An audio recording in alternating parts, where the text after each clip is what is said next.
Shalom à vous tous qui nous suivez. C'est votre émission Les armes offensives et défensives. Nous continuons sur ce thème beaucoup controversé, le parler en langue. Beaucoup nous ont contactés et beaucoup sont également restés sur leur faim vu l'émission de dimanche passé. C'est pourquoi nous continuons avec ce thème, le parler en langue. Et docteur Yannick, bonsoir. Bonsoir mon frère bien-aimé Olivier, que Dieu vous bénisse richement. Nous saluons tous les bien-aimés qui nous suivent de partout dans le monde. Ça c'est votre émission et que le Seigneur Dieu puisse vous bénir richement. Amen. Docteur Yannick, aujourd'hui il y a beaucoup de confusion dans le corps de Christ par rapport à cette thématique du parler en langue. Y a-t-il une différence, si elle existe, elle réellement, entre le parler en langue, la diversité des langues, parce que l'apôtre Paul dans 1 Corinthiens 12, lorsqu'il parle des dons, il parle de la diversité des langues, et le Seigneur dans Marc 16, verset 17, il parle de nouvelles langues. Y a-t-il une différence, docteur Yannick? S'il y a une différence, laquelle? Parce que beaucoup aujourd'hui font la confusion. Donc ils disent qu'il y a une différence entre le parler en langue, entre la diversité des langues, et entre les nouvelles langues. Alors que le Seigneur Dieu vous bénisse. Ouais. De prime abord, j'aimerais, mon frère bien-aimé Olivier, rappeler les gens qui nous suivent de partout. Parce que aujourd'hui, nous allons nous appesantir sur les écrits de Paul. Oui. De Pierre chapitre 3, verset 15, il est écrit. De Pierre 3, 15, il est écrit. Tenez-nous très bien. De Pierre chapitre 3, verset 15. Il est écrit. De Pierre 3, verset 15. Verset 15, il est écrit. Croyez que la patience de notre Seigneur est votre salut, comme notre bien-aimé frère Paul vous l'a aussi écrit, selon la sagesse qui lui a été donnée. S'il vous plaît, c'est lui qui parle ici, hein. C'est Pierre, apôtre des circoncis. Continue. Verset 16. C'est ce qu'il fait dans toutes les lettres où il parle des choses dans lesquelles il y a des points difficiles à comprendre. C'est-à-dire que c'est pas une autre personne qui parle, c'est frère Pierre, l'apôtre Pierre, l'un des piliers parmi les apôtres. Qu'est-ce qu'il dit? Il dit que Paul, en écrivant, en parlant sur ces lettres, il y a des points difficiles. C'est Pierre qui dit qu'il y a des points difficiles. C'est pas quelqu'un qui a rencontré Pierre. Il y a des points difficiles à comprendre. Ça dit qu'il y a des points difficiles à comprendre. Enfin, bien aimé, Olivier, suivez-moi très bien. C'est-à-dire que dans les écrits de Paul, il y a des endroits où Paul a salué seulement une personne. Il a fait seulement une salutation à une seule. Tu vois quelqu'un créer ça, toute une doctrine. Ma femme doit être apôtresse, doctresse, prophétesse. Juste par une simple salutation. Parce que Pierre a déjà averti au peuple. Attention avec les écrits de Paul. C'est-à-dire que, pourquoi? Ici, c'est un avertissement. C'est-à-dire qu'il ne suffit pas de lire, de voir Paul. Tu lis, tu penses que c'est facile. Je répète, une simple salutation, ça divise les gens. Quelqu'un comme ça, là, vous jouez avec lui. Ouais. Donc, quand toi, tu lis, tu dis que c'est clair. Mais tu ne vois pas, tu dis que c'est clair. Qu'est-ce qui est clair? Continuez. Des points difficiles à comprendre. Ah! Donc, il y a des points difficiles dans les écrits de Paul. Je prends un exemple dans 1 Corinthiens 7. Que celui qui ne s'est pas marié, Paul dit, ne cherche pas à se marier. Mais il vient encore de 1 Corinthiens 7, 1, 2, il dit à cause de l'impudicité, que chaque homme ait sa femme. Vous jouez avec quelqu'un comme ça, là. Et les gens rient. En fait, les gens rient pour rater l'enlèvement. Ils blaguent. Nous disons, écoutez, ça c'est un avertissement. Mon frère bien-aimé Olivier. On ne prêche pas parce que vous avez des mégas. Cette émission a pour but de décourager les gens qui ont des mégas de gigas. On ne prêche pas pour faire de buzz. Vous blaguez sur les réseaux sociaux pour rater l'enlèvement. Là, les gens qui blaguent. Lis bien Pierre. C'est Pierre quand il lisait Paul, il a compris Paul plutôt en disant que Ses frères, il faut faire très attention avec lui. Dans ses écrits, il y a des points difficiles à comprendre. Donc, toi, quand tu dis que c'est clair, qui t'a dit que c'est clair? Pierre dit que c'est difficile. Toi, tu manges le foufou là-bas, comment tu peux faire face à Pierre? Ou tu manges la tchéquée? Pierre dit que c'est difficile. Toi, tu dis que tu viens, parce que tu as 10 mégaoctets, tu publies. C'est clair. Il n'y a pas de débat. Parce que vous jouez. En fait, frère Olivier, nous voulons dire aux frères, écoutez, nous, quand nous passons ici, ce n'est pas pour chercher des gemmes. Hein. D'abord, depuis que nous sommes nés, personnellement, moi, c'est pour la première fois que je fais le direct. J'ai commencé ça en 2023. Mais j'ai le Wi-Fi à l'Assemblée comme à la maison. C'est-à-dire, on cherche pas, ici, on cherche pas de buzz. Se faire voir. Dans se faire voir, et puis tu ris pour aller en enfer. Voir les vues. Non, c'est pas ça. C'est pas ça. Alors, pourquoi nous disons ça? Continuez la lecture. Il y a des points difficiles à comprendre dont les personnes ignorantes et mal affermies tordent le sens. Ne peut tordre le sens des écrits de Paul, c'est lui qui est mal affermi, c'est-à-dire mal enseigné. Comme celui des autres écritures. Et puis ignorante. Quand la personne est ignorante, voilà pourquoi je dis souvent au ministre, il faut même gêner pour lire Paul. Tout le monde n'a pas reçu mandat de s'aventurer avec les écrits de Paul pour enseigner ou pour prêcher. Alors, comme nous avons compris dans les écrits de Paul, il y a des points difficiles. Parmi les points difficiles, aujourd'hui, que nous allons aborder, c'est 1 Corinthiens chapitre 13, verset 1. Les langues des anges et les langues des hommes. Que le Seigneur Dieu vous bénisse. Maintenant, vous pouvez reposer la question pour que nous attaquions par la petite grâce. Ça, c'était un avertissement. Donc, la question, docteur Yannick, y a-t-il une différence entre le parler en langue, la diversité des langues, diverses langues, et les nouvelles langues? Très bien.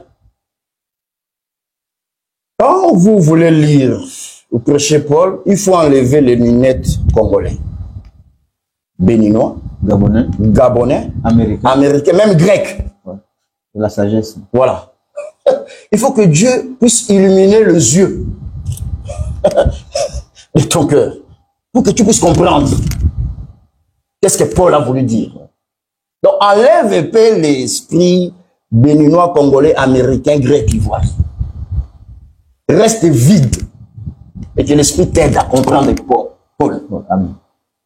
Il faut faire très attention avec Paul. Un jour, je vais venir uniquement pour parler de Paul. Parce qu'aujourd'hui, les gens se sont en train de faire des blagues avec le nom de Paul. Tu prêches mal Paul, tu pars en enfer. Pas le ciel. Il n'y a pas le ciel quand tu joues avec les écrits de Paul. Je vais venir plus tard pour démontrer ça. Alors, nous allons d'abord répondre. Écoutez-moi très bien. Par notre réponse, nous disons ceci. Il n'y a pas une différence entre parler en langue, parler de nouvelles langues et parler de diverses langues. Alors, nous, quand nous disons non, écoutez très bien, nous voulons démontrer les noms. Et toi qui viens commenter, il ne suffit pas de dire non, non, c'est pas comme ça. La colère ne produit pas les arguments. Arrêtez la comédie sur les réseaux sociaux. Même si tu te fâches là, ce n'est pas un argument qui va renverser ce que nous faisons ici. Si vous n'êtes pas d'accord, vous êtes au bout du monde, on peut payer un billet pour se déplacer uniquement. Venez, tu nous expliques comment tu ne comprends pas Paul, comment tu contredis Paul, et puis on retourne. Donc ici, là, après avoir exposé, quand tu veux commenter, tu veux nous contredire, il ne faut pas dire non, la colère ne produit pas des arguments. Expose-nous, démontre-nous, réfute par, il est écrit aussi. Alors, frère bien-aimé Olivier, pour démontrer que quand Jésus parlait dans Marc chapitre 16, verset 17, vous parlerez de nouvelles langues. Quand frère Paul parle dans 1 Corinthiens 12, verset 10, il y a diversité de langues. Est-ce que vous comprenez? Quand dans Actes chapitre 2, verset 4, ils ont parlé d'autres langues. Il n'y a pas une différence. C'est la même chose. C'est ce qu'on va démontrer là. Non, on démontre avec des écrits. Il n'y a pas une différence. Alors, attaquons ça une bonne fois. Acte chapitre 2. Acte chapitre 2. Verset 4. Verset 4. Dans la version de second. Prends d'abord Darby ou second. Lui second. Parce que toutes les confusions, c'est à cause de lui second. Acte 2. Verset 4. Verset 4, il est écrit. Et ils furent tous remplis du Saint-Esprit et se mirent à parler en d'autres langues, selon que l'Esprit leur donnait de s'exprimer. Vous pouvez vous arrêter là. En fait, les gens, quand la personne lit comme ça, il dit que ça c'est une autre langue. Lui comprend ça en français. Quand on dit une autre langue, ça veut dire des langues étrangères. Alors, est-ce qu'il y a une différence entre parler d'autres langues et parler de diverses langues? Prends ça dans la tradition sommaire. On ne va pas aller loin. Acte chapitre 2, verset 4, traduction sommaire. Acte 2, verset 4, traduction sommaire. Il est écrit. Aussitôt, ils furent tous remplis du Saint-Esprit et commencèrent à parler dans différentes langues. Chacun s'exprimant. D'autres langues veut dire différentes langues. Est-ce que vous entendez ça? Prends Martin. Acte 2, verset 4. Traduction Martin. Acte 2, verset 4. Version Martin. Il est écrit. Ouais. Et ils furent tous remplis du Saint-Esprit et commencèrent à parler des langues étrangères. Selon que l'Esprit les faisait parler. C'est-à-dire que le jour où le Saint-Esprit est descendu, il a donné aux uns aux autres la capacité de s'exprimer dans d'autres langues. D'autres langues veut dire langue étrangère. D'autres langues veut dire différentes langues. En d'autres termes, on dit diverses langues. Non, quand toi tu t'arrêtes à Louis II, en fait les gens pensent que Louis II c'est un envoyé de Dieu. Ouais, tout ça c'est Louis II. Déjà, parlant nous comprenons. Diverses langues veut dire d'autres langues, veut dire langue étrangère. L'une des raisons, le jour où le Saint-Esprit est descendu, ils ont parlé dans des langues maternelles des Crétois, Romains, ceux qui habitaient Mésopotamie. Donc ce sont des langues étrangères. Pourquoi étrangères? C'est par rapport à celui qui parle. Alors, aujourd'hui, frère, on va enterrer ça une bonne fois, puis on doit prendre 1 Corinthiens chapitre 12. 1 Corinthiens chapitre 12, il est écrit. À partir du verset 27. À partir du verset 27. Prends la tradition que les gens utilisent beaucoup. Second. On va pas aller loin. Second. Dans l'autre tradition. Comme tu veux pas, tu veux pas acheter d'autres traditions, et ton problème c'est des vestes pour prêcher la fausseté, alors prends d'abord second. 1 Corinthiens 12, verset 27, il est écrit. Lui second. Or, vous êtes le corps de Christ. Et vous êtes chacun un de ses membres. Et Dieu a mis dans l'église d'abord les apôtres. Très bien. Ensuite, les prophètes. En troisième lieu, les docteurs. Ensuite, les miracles, puis les dons de guérison. Les secours, les gouvernements, les diversités des langues. Doucement. Dieu dans l'église, il a mis quoi? Diversité des langues. Diversité des langues. Notez-moi ça très bien. Diversité de quoi? Des langues. Continuez, verset 30. Verset 29. Tous sont-ils apôtres? Écoutez, Paul, quand vous voyez verset, ça veut dire que, ça veut pas dire, parce que les gens lisent Dieu en français. Quand vous voyez verset 29, ça veut pas dire que Paul s'est reposé, il est parti dormir à la maison, après il est réveillé, maintenant c'est verset 29. C'est pas ça, il continue à parler. Ce sont des théologiens qui ont coupé comme ça. Vous faites très attention avec la Bible. 29. Maintenant, 29, il continue à expliquer ce qu'il a dit dans le verset quoi? 27 et 28. Prends ça. Verset 28. 29. 29. Nous sommes à 29. Tous sont-ils apôtres? Voilà. Tous sont-ils prophètes? Tous sont-ils docteurs? Il reprend les dons qu'il a présentés dans quel verset? Verset 27. Au verset 27. Dans le verset 27 à 28. 27 à 28. Il reprend ça maintenant dans le verset 29. Continuez. Tous sont-ils docteurs? Tous ont-ils le don des miracles? Tous sont-ils le don de guérison? Tous parlent-ils diverses langues? Tous parlent-ils diverses langues? C'est toujours bizarre. Là, tu es dans quelle tradition? Lui, c'est bon. Lui, c'est bon. Tous parlent-ils diverses langues? Maintenant, dans le verset 28, qu'est-ce qu'il a dit? Verset 28, il a dit diversité des langues. Non, verset 27. Verset 27. Or, vous êtes tous le corps de Christ et vous êtes chacun un de ses membres.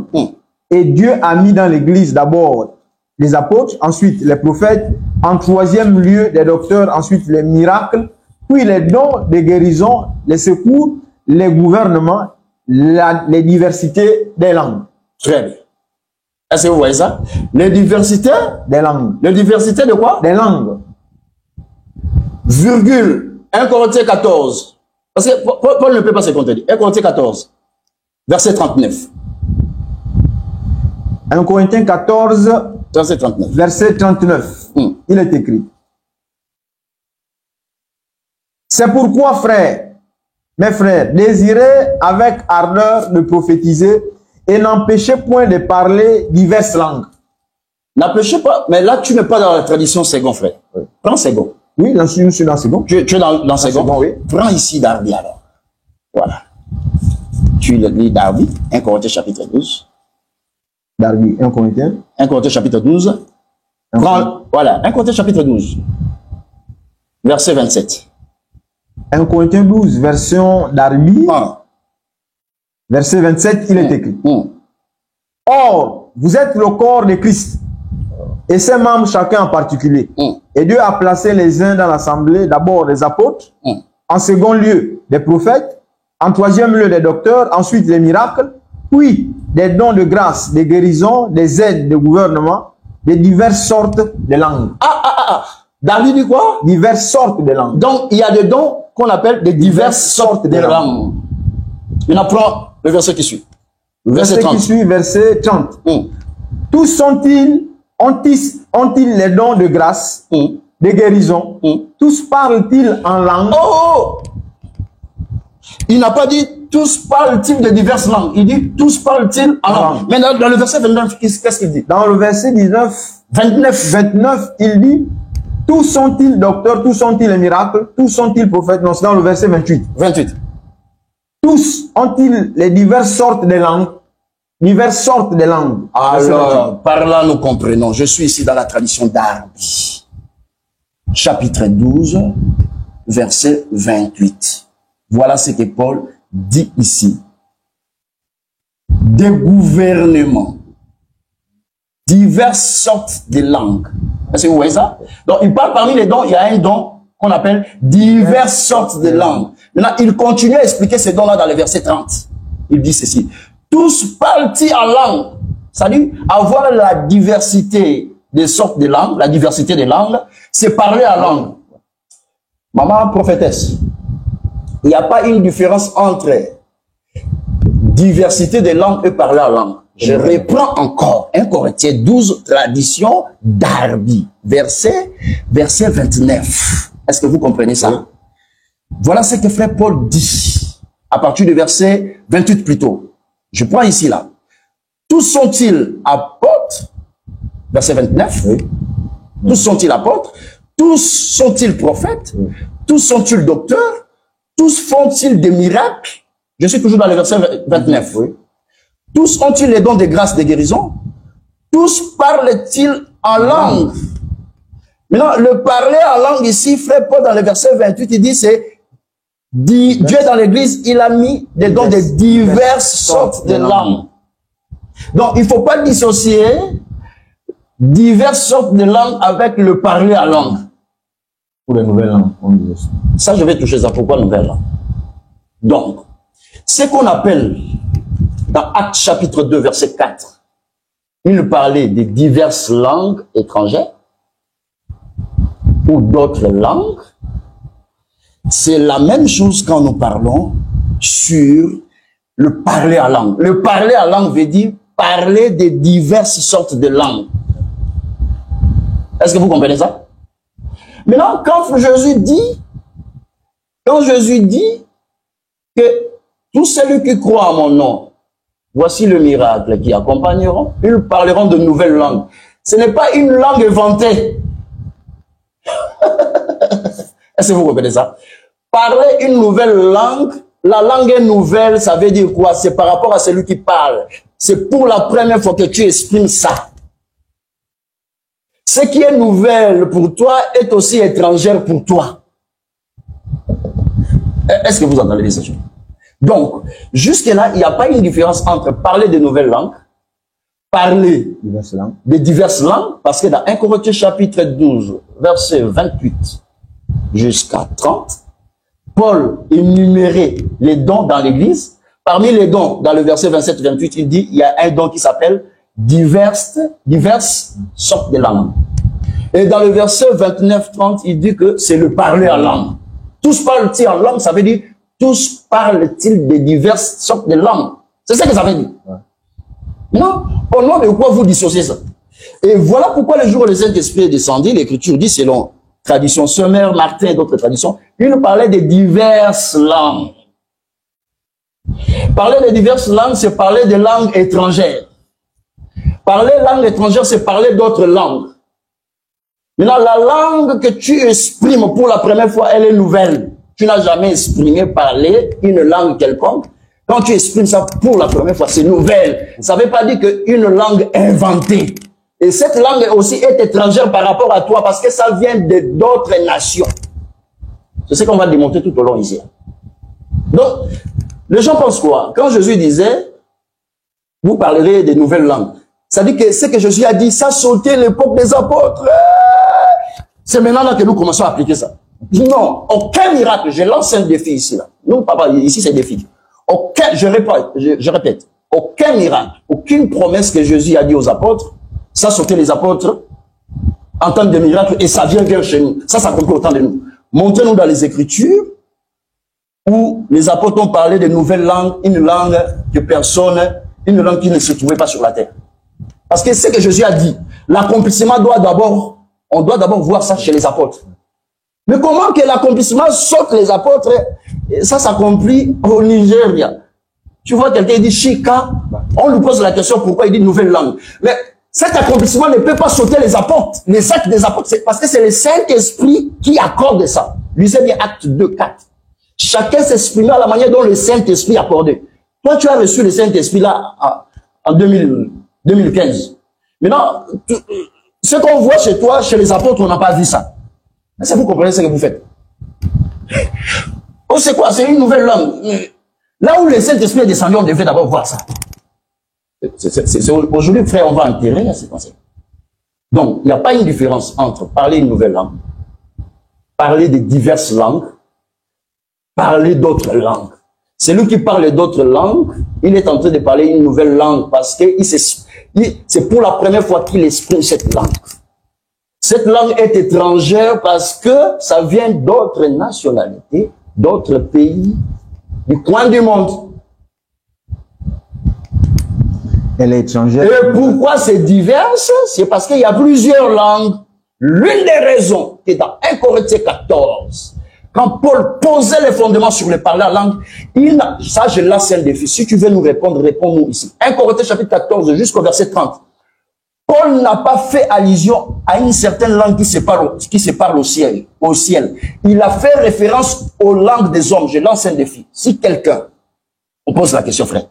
Pourquoi quand Paul parlait dans 1 Corinthiens chapitre 14 sur le don de parler en langue, il n'a pas pris des exemples en disant que vous voyez quand les anges parlaient, personne ne pouvait écouter un ange. Voilà aussi, quand vous parlez en langue, Paul n'a pas pris un exemple comme ça, mais il s'est référé à la loi.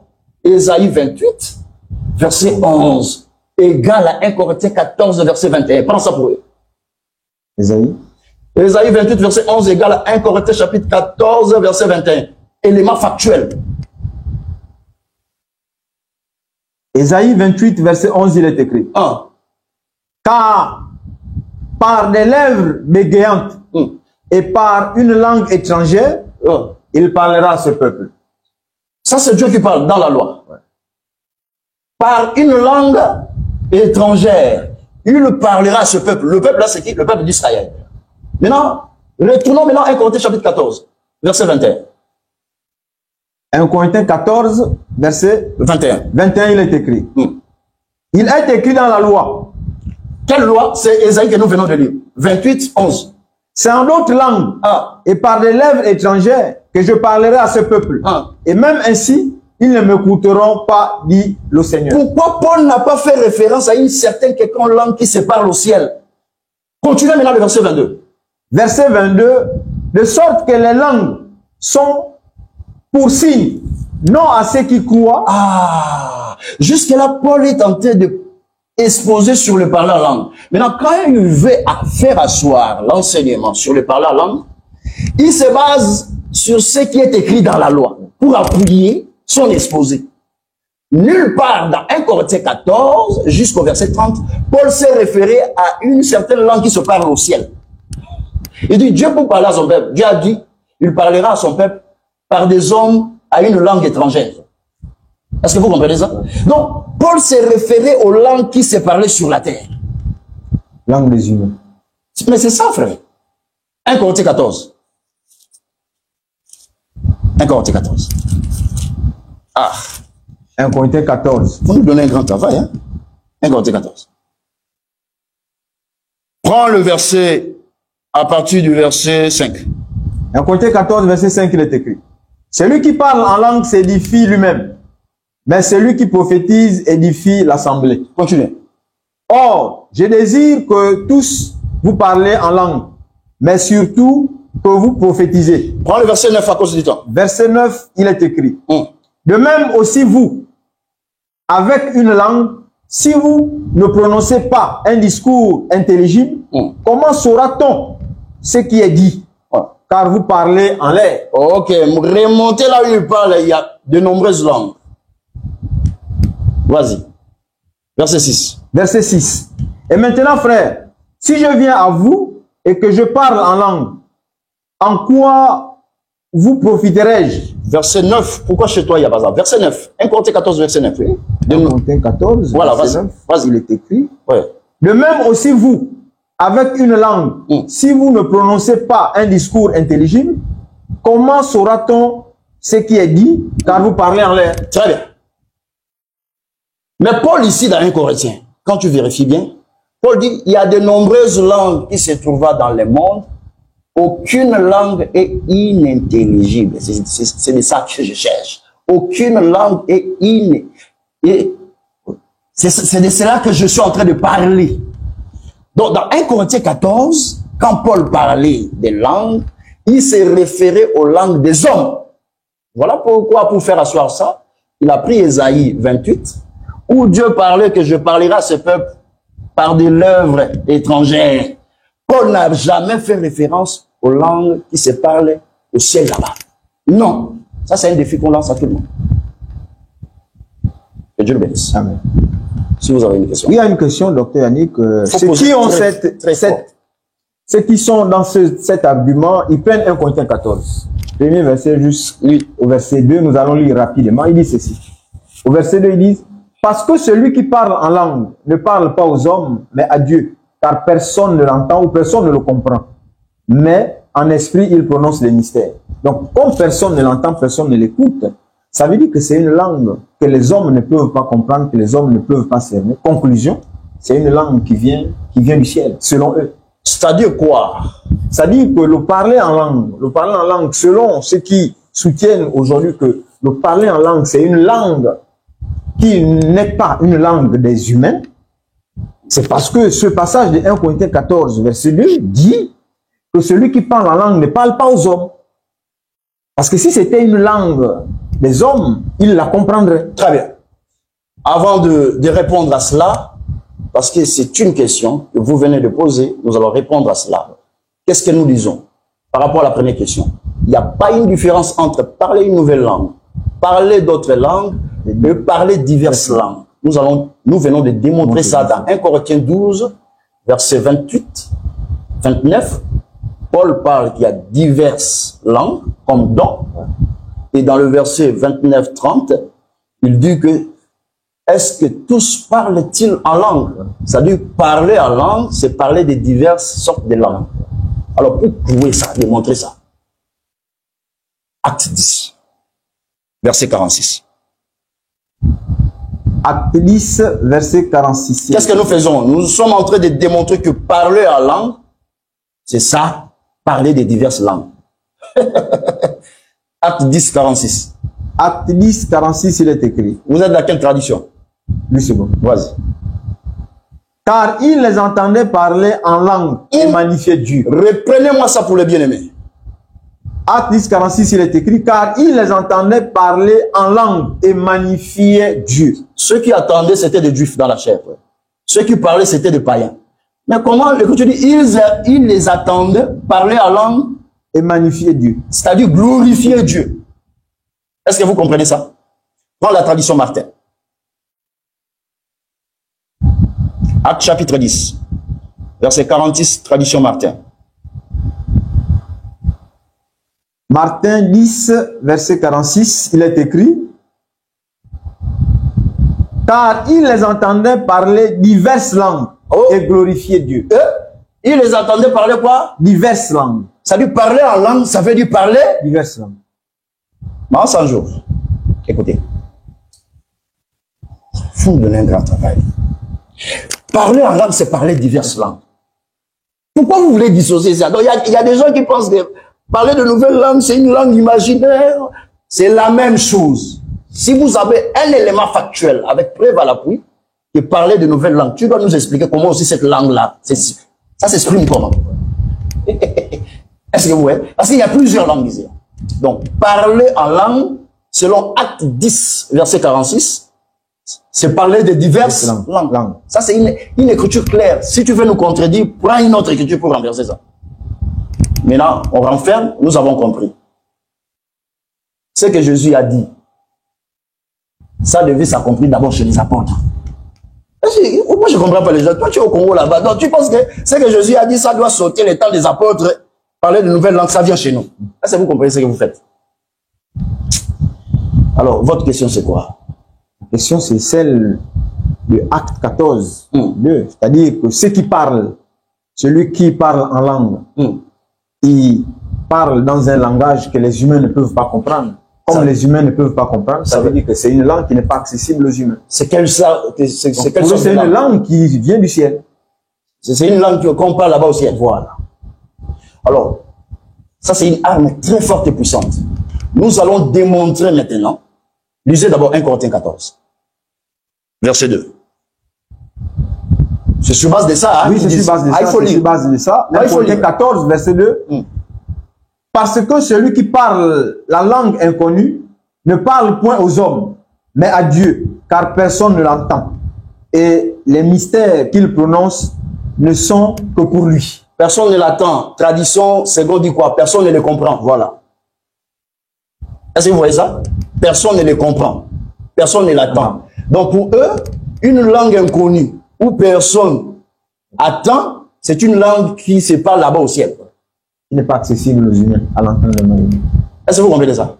Donc c'est une langue inintelligible pour eux. Alors nous allons démontrer. Prends ça, frère. Deutéronome chapitre 28, verset 49. Deutéronome 28, verset 49. Verset 49. Il est écrit: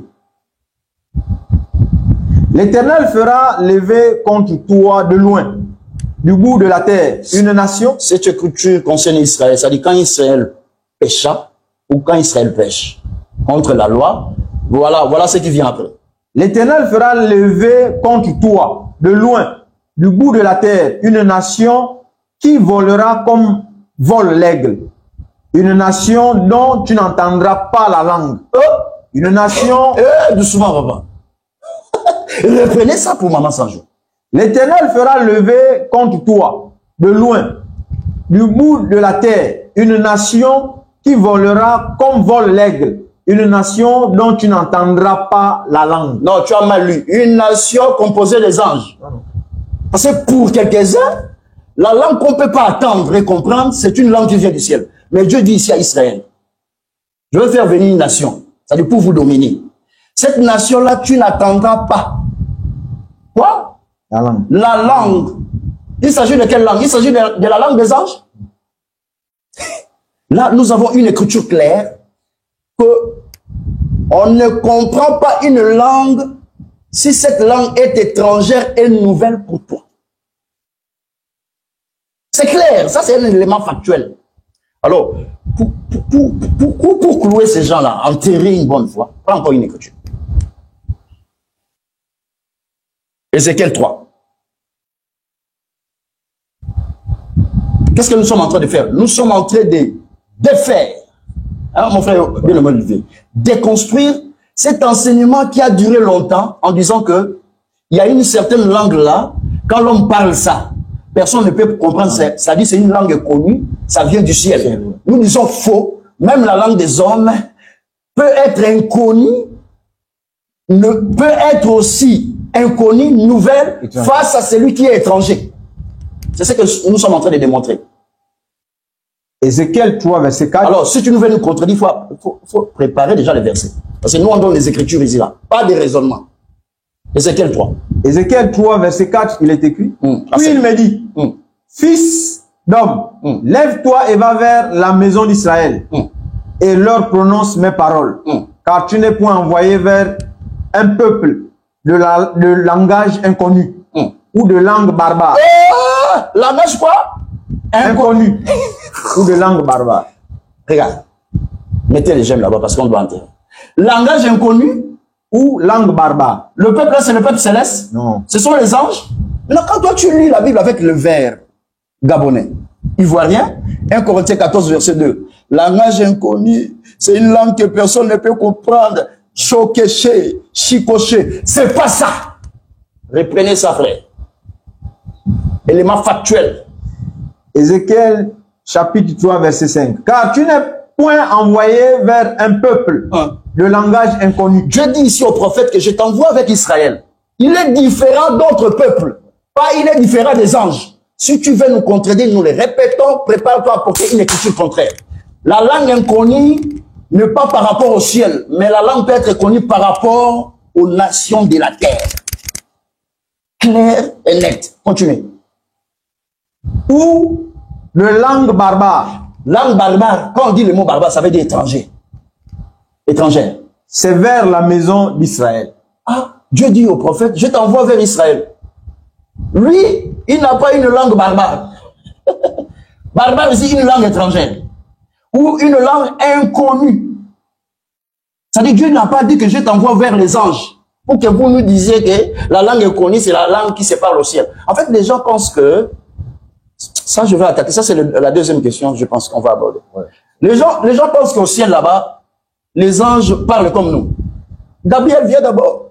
Comment? Il fait chaud là-bas sur la terre. Ah, Dieu veut mal. Et ils ne sont pas créés pour ça. Arrêtez la blague. Gabriel se fatigue un peu. Il se fatigue. Oh, mais appelle Michael un peu. C'est comment là-bas? Donc, pour eux, donc, imagine comme ça. Donc, la personne lit la Bible avec un esprit congolais, béninois, gabonais. Donc, il pense que comme lui, il a fait un tour à Winge, il a sillonné un peu les États-Unis, il a rencontré ses frères. Les anges aussi sont là pour bavarder. Ils ont un temps de repos, ils se bavardent, ils parlent. Arrêtez la comédie. Reprenez ça. Vous n'allez pas dormir aujourd'hui. Reprenez ça. Car tu n'es point envoyé vers un peuple de langage inconnu. Papa prophète, quand on dit de langage inconnu, ça ne veut pas dire que ce peuple-là, c'est un peuple céleste, ce n'est pas des anges. Donc, la langue inconnue peut sortir parmi les humains. Élément factuel clair. Si tu as le contraire, prouve-nous avec une écriture claire. Et nous laissons un devoir. En dehors de 1 Corinthiens 13, 1, montre-nous une écriture là où Dieu définit la langue des anges. Que les anges parlent telle langue. Si vous avez ça, je ferme ma Bible. Continuez. Ou de langue barbare. Voilà. C'est vers la maison d'Israël. Ça dit pourquoi il dit c'est vers la maison d'Israël? Ça veut dire que quand tu vas parler, ils vont écouter. C'est ça que ça veut dire. Je t'envoie pas vers un peuple quand tu parles et ils ne t'écoutent pas. Non. Mais on a intéressant, c'est-à-dire que dans 1 Corinthiens 14, verset 2, quand Paul disait que celui qui parle la langue, il parle de mystère entre lui et Dieu, parce qu'il parle dans une langue inconnue, personne ne peut comprendre. Ce n'est pas la langue qui se parle au ciel. C'est une langue parmi les humains. Nous venons de démontrer que parmi les humains, il y a des langues inconnues. La langue est inconnue par rapport à toi. Celui qui la parle. À celui qui ne connaît pas cette langue. La langue est nouvelle par rapport à toi. Notez-moi ces trois éléments. La langue est inconnue par rapport à toi, qui ne connaît pas cette langue. La langue est nouvelle par rapport à toi, parce que tu n'as jamais exprimé cette langue. La langue est étrangère par rapport à toi, parce que toi, tu es d'autres nationalités. Ah, ça, c'est pas clair. D'où vient cet enseignement? Vous voulez dissocier la langue étrangère, parler de nouvelles langues. Il est passé une raison comme ça là. Parce que la personne a été préparée déjà dans son esprit de dire Chikacho. Passons à autre chose. Dans 1 Corinthiens 13, docteur Yannick, et nous rentrons dans la deuxième partie ou la deuxième question, de Acte 13, premier verset, là où l'apôtre Paul parle de la langue des hommes et la langue des anges. Et je crois que c'est fort de cela que certains aujourd'hui disent qu'il y a le parler en langue des hommes, langue des humains, et il y a aussi le parler en langue des anges. Parce que je crois qu'ils prennent pour référence 1 Corinthiens 13. Il faut lire ça. Donc on va lire. Il faut lire ça. 1 Corinthiens 13, premier verset, il est écrit. Quand je parlerai toutes les langues des hommes et même des anges, je n'ai point la charité. Tu peux t'arrêter là. Paul dit, quand je parlerai. Ouais. Il n'a pas parlé. Ouais. Bible. Est-ce que vous comprenez ça? Ouais. Quand je parlerai la langue des anges, d'abord, il y a plusieurs langues. Des anges. Vous allez nous donner les ethnies des anges. Hein? Toi, tu pensais que c'était écrit au singulier. Les langues. Là, remarquez toutes ces personnes-là. Celui qui est au Nigeria, il dit Chika. Celui qui est ici, il dit Chika. Oh, on ne voit pas la pluralité. Quand je parlerai les langues des anges et des humains, ça fait partie des points difficiles que Pierre nous a avertis dans les écrits de Paul. Alors, il faut comprendre. Pour comprendre cette écriture, déjà, en amont, j'ai donné un verset pour démontrer que il ne suffit pas de nous dire, frère, c'est clair, Pierre n'a pas dit comme toi. Attention, toi, tu es congolais, tu manges le foufou. Quelqu'un qui mange le foufou, il croit contredire Paul. Pierre. Est-ce que vous comprenez les choses que vous faites? Quelqu'un qui mange les niemboué, ici au Gabon, il pense contredire Pierre. Ou tu manges la tchéké. Pierre dit, hein, dans les écrits de Paul, il y a des points difficiles. Où certaines personnes ne comprennent pas. Difficile à comprendre. Preuve. Si je parlerai les langues des anges, c'est un point difficile. Il ne suffit pas de dire qu'il a dit ça. Il a dit ça. Non. Il faut comprendre, Paul était dans quel contexte quand il parle des anges. Parce que pour vous, quand on dit les anges, vous pensez que les anges aussi là-bas, ils ont un temps de causerie. Il appelle une réunion, il bavarde un peu. Hey, aujourd'hui sur la terre, ça chauffe, hein, ça chauffe. Maintenant, toi, ton problème dans ton esprit, il parle, il bavarde dans quelle langue? Olivier, moi, je suis fatigué. Ouais. Moi, je suis fatigué, mon frère. Moi, je suis fatigué. Tu vois, quelqu'un veut commenter, veut discuter. On te pose d'abord la question, par la langue, c'est quoi? Mais par la langue, c'est par la langue. Par la langue, c'est par la langue. Vous voyez des choses comme ça. Nous donner des ennemis. Nous souffrons. Nous souffrons. Vraiment, nous souffrons, mon frère. Voilà pourquoi Paul dit, ils veulent être docteurs de la loi. Ils ne savent ni ce qu'ils, j'aime ça, ni ce qu'ils disent, ni ce qu'ils affirment. Il y a pas la langue au ciel. Ça veut dire quoi?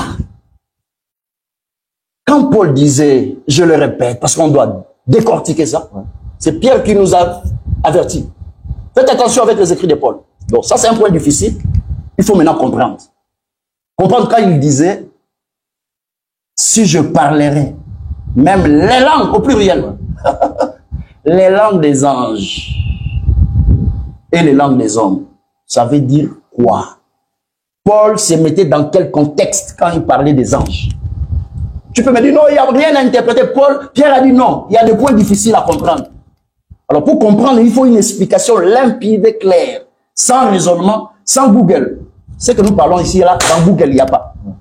Toi, tu vas venir avec des choses que tu as ramassées dans Google. Ça sera balayé si vous exposez ça même ici, là, dans notre page La Voix de l'Époux. Parce qu'on attend tout ça. Alors, comprends le rôle des anges. Hébreux chapitre 1, verset 13. Avant de parler ange, comprends d'abord l'ange fait quoi? Hébreux chapitre 1, verset 13. Doucement. C'est quand tu vas comprendre le rôle des anges, c'est là où tu vas comprendre comment est-ce qu'ils parlent. Hébreux 1, 13. Hébreux 1, 13, il est écrit. Et auquel des anges a-t-il jamais dit, assieds-toi à ma droite jusqu'à ce que j'ai mis tes ennemis pour le marchepied de tes pieds? Verset 14. Ne sont-ils pas tous des esprits administrateurs? Un ange, c'est un esprit.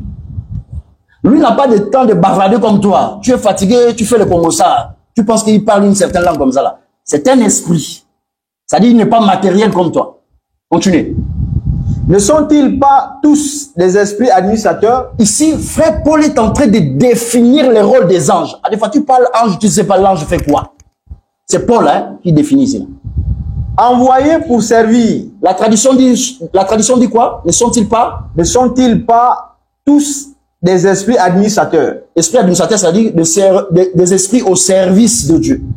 Voilà. Envoyés pour servir en faveur de ceux qui doivent recevoir l'héritage du salut. Ah, Paul est en train de définir le rôle des anges. Donc, les anges sont des serviteurs au service de Dieu, envoyés pour ceux qui sont appelés à hériter le salut.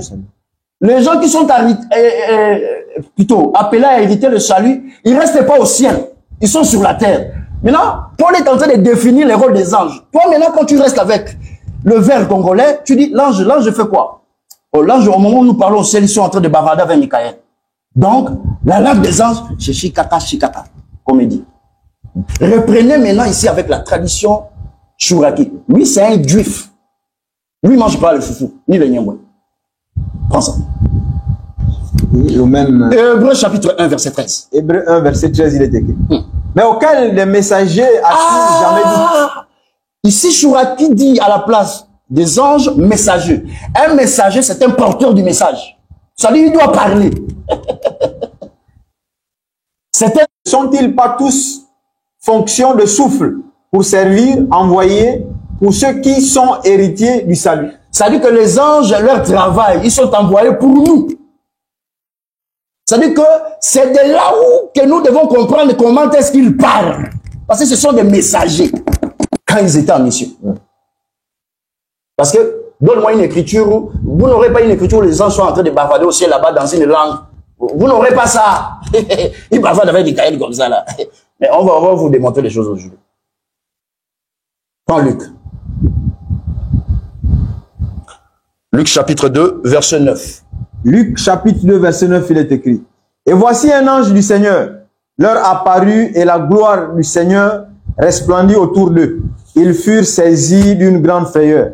Verset 10. Mais doucement, l'ange apparut, un ange. Virgule verset 13. Virgule verset 13, il est écrit. Et soudain, il se joignit à l'ange une multitude de l'armée céleste. Ah, il y a un ange, soudain, ça c'est par rapport à la naissance de Christ, hein. Il se joignit à l'ange, la multitude de l'armée céleste. La multitude de l'armée céleste ici, ce sont des anges. Alors, continuez. Louant Dieu et disant. Hey, continue. Gloire à Dieu dans les cieux, dans les lieux très hauts, et paix sur la terre parmi les hommes qu'il a agréés. Frère Olivier, ça c'est une bombe, ça c'est un élément nucléaire. On appelle ça des armes non-emploi, mais on doit faire sortir ça. Ici, un ange et un groupe d'anges se joignent à cet ange-là. Pour faire quoi? Pour adorer Dieu. Parce qu'il n'y a pas un humain ici, là. Dans leur groupe, il n'y a pas un humain. Quelqu'un peut nous dire que non, comme il y avait un homme là, un homme s'est associé avec eux pour adorer. Non. Un ange, reprenez ça, parce qu'ils sont comme ça. Ils sont comme ça. Et soudain, il se joignit à l'ange une multitude de l'armée céleste. Non, soudain, il se joignit à l'ange un groupe de hommes. Non. Une multitude de l'armée céleste. Une multitude de l'armée céleste. C'est-à-dire les anges. Ouais. Louant Dieu et disant. Donc, jusque-là, les êtres qui louent Dieu ici, là, ce sont des anges. Il n'y a pas un humain à l'intérieur. Continuez. Disant gloire à Dieu dans les lieux très hauts et paix sur la terre parmi les hommes qu'il agrée. Mais c'est lui qui a écrit ici, là. Comment est-ce qu'il a su que les anges disaient gloire à Dieu? Bible. Hein? Comment est-ce qu'il a su que les anges louaient Dieu? Parce qu'à titre d'information, le livre de Luc, c'est un livre de recherche. La transmission se fait de la bouche. De la bouche à l'oreille. Ouais, donc, par rapport au témoin oculaire. Donc, ce sont des choses que la personne a écoutées comme ça. Est-ce que vous comprenez ça? Reprenez ça. Ici, il y a un groupe d'anges. Continuez, verset 15. Verset 15. Lorsque les anges les eurent quittés pour retourner au ciel. Ils ont fini leur service.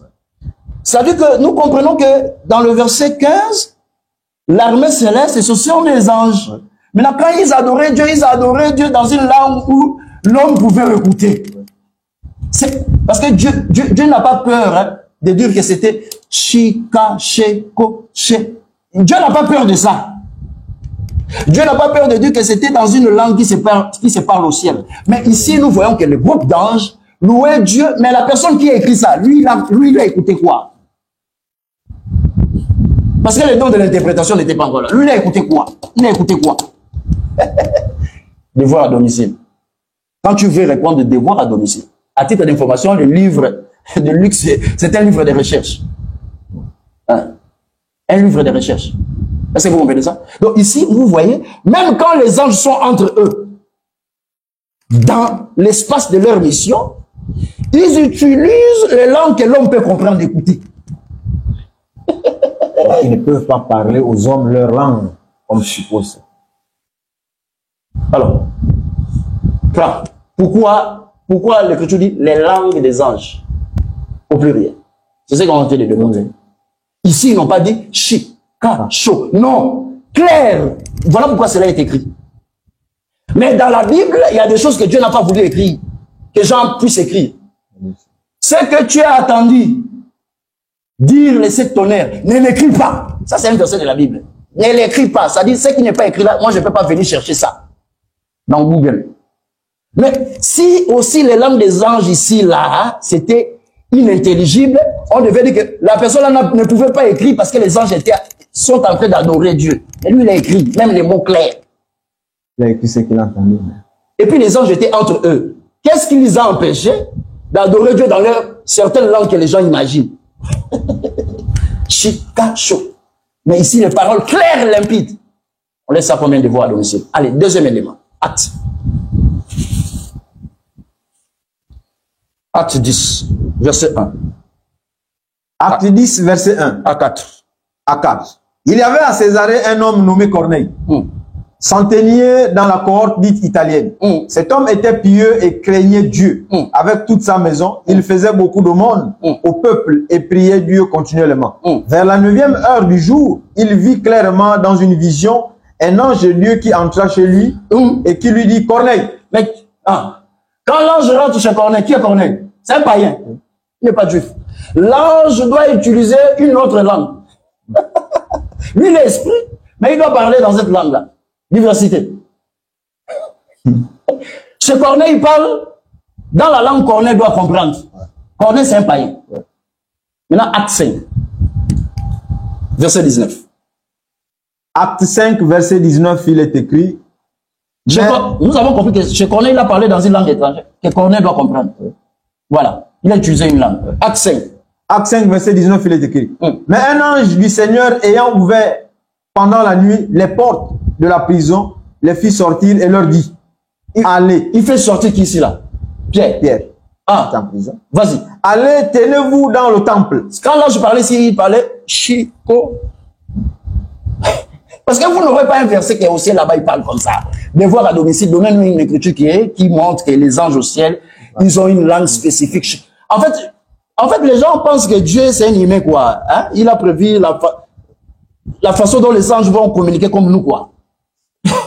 Gabriel vient d'abord, il fait chaud là-bas au ciel, sur la terre. Pourquoi Dieu fait ça? Là, il dit, chi, chole, kesh, 100 jours, c'est pas comme ça. Ici, maintenant, Pierre, qui est Pierre? Juif.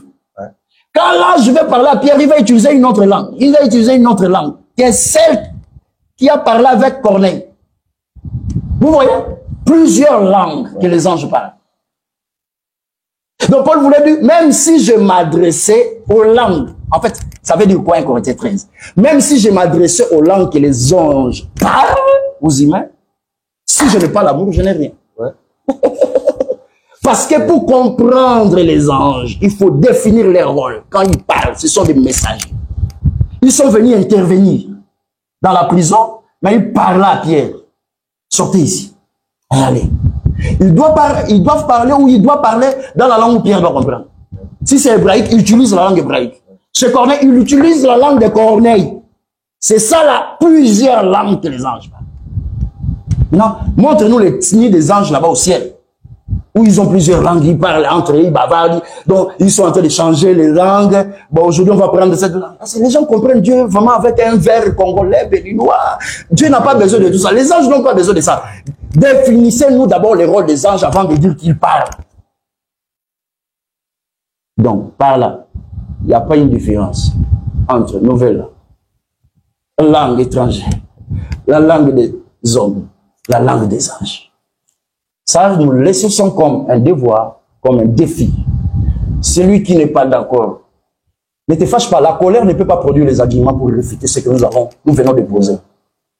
Organisons une conférence débat, parce que nous, on n'a pas le temps de commenter. Vous ne verrez pas ça chez nous. Comment là-bas? Non. Nous, on ne fait pas ça. Même si vous êtes au bout du monde, on prend l'avion par la petite grâce, nous arrivons, nous te posons quelques questions. Pourquoi tu veux contredire Paul? On finit et puis nous retournons. Donc, si vous n'êtes pas capable de comprendre Paul, laissez la Bible tranquille, occupez-vous de vos femmes, affaires, business, laissez ça comme ça. Faut lever. Ouais. C'est tout, papa. Les gens pensaient quoi? Les gens pensaient quoi? Ici, là, ils pensaient quoi? Maintenant, apportez-nous des arguments contraires, pas des raisonnements. Moi, j'ai l'expérience, nous tous, on a parlé ça. Moi, j'ai parlé en langue. Non. Et un frère nous a posé une question, mais pourquoi dans nos assemblées, par exemple au Gabon, quelqu'un ne parle pas anglais? Est-ce que Dieu c'est un fou? Donc, lui, il donne des exemples qui sont connus. Je lui ai posé la question, est-ce que tu connais les langues qui se parlent dans les villages qui se trouvent dans la Nouvelle-Zélande? Dieu ne raisonne pas comme toi. Toi, tu cites les langues que tu connais. Ouais. Mais Dieu, s'il le veut, par le Saint-Esprit, se manifester, il va utiliser des langues que personne ne connaît. C'est comme dans la chambre haute. Les langues qui sont utilisées là, ceux qui parlaient, la personne ne connaissait ça. Que le Seigneur Dieu vous bénisse. Merci, docteur Yannick. Merci encore pour tout ce que vous nous avez suivi. Le temps arrive à son terme et nous croyons que vous avez été richement bénis pour ceux qui sont restés sur leur faim le dimanche passé. Merci encore pour votre attention et que Dieu vous bénisse. À nous revoir dimanche prochain. Nous sommes à votre disposition et là, nous interpellons tous ceux qui répondent, tous ceux qui commentent. Notamment, il y a un prophète, dit un prophète Melchisedec, qui n'est pas d'accord. Et nous invitons ce prophète. Il est ici au Gabon. Il est localisé, je l'ai localisé, il est ici au Gabon. Et je lance un appel à ce prophète parce que le tout n'est pas en tant que prophète de commenter dans les réseaux sociaux. Je crois que le moment est arrivé. Vous pouvez vraiment tout nous joindre et on peut organiser. Comme ça, vous venez avec vos arguments. Voilà. Et le docteur Yannick aussi se présente. Et puis, on verra comment vraiment organiser cette conférence. Le tout n'est pas de donner des commentaires comme ça dans les réseaux sociaux pour se faire voir, mais il faut démontrer par les Écritures que ce que vous réfutez là, c'est factuel. Amen. Que Dieu vous bénisse et à nous revoir dimanche prochain par la grâce de Dieu.